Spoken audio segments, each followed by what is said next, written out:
Thanks for checking out this narration. Before you proceed any further, head on over to my Patreon page and support. It's the best way to support me, and you get all my videos in one convenient place. This one's based off of a picture I found online. I'm not entirely sure if it's a creepypasta or not, so feel free to correct me on that. A story is told about a soldier who was finally coming home after having fought in Vietnam. He called his parents from San Francisco. "Mom and Dad, I'm coming home, but I've got a favor to ask.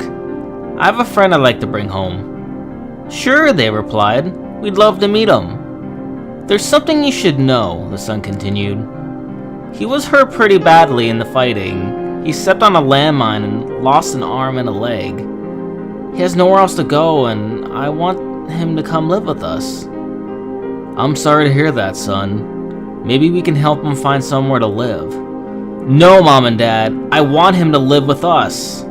"Son," said the father, "you don't know what you're asking. Someone with such a handicap would be a terrible burden on us. We have our own lives to live, and we can't let something like this interfere with our lives. I think you should just come home and forget about this guy. He'll find a way to live on his own." At that point, the son hung up the phone. The parents heard nothing more from him. A few days later, they received a call from the San Francisco police. Their son had died after falling from a building, they were told. The police believed it was suicide.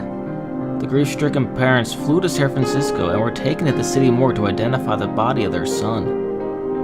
They recognized him, but to their horror, they also discovered something they didn't know. Their son had only one arm and one leg. Thanks guys for checking out this narration. You can like along with commenting.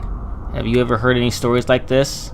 It's pretty scary considering how real this story probably is. You can also check out my playlist of scary stories I've read from true to creepypastas. I've written some on my own if you want to check those out as well.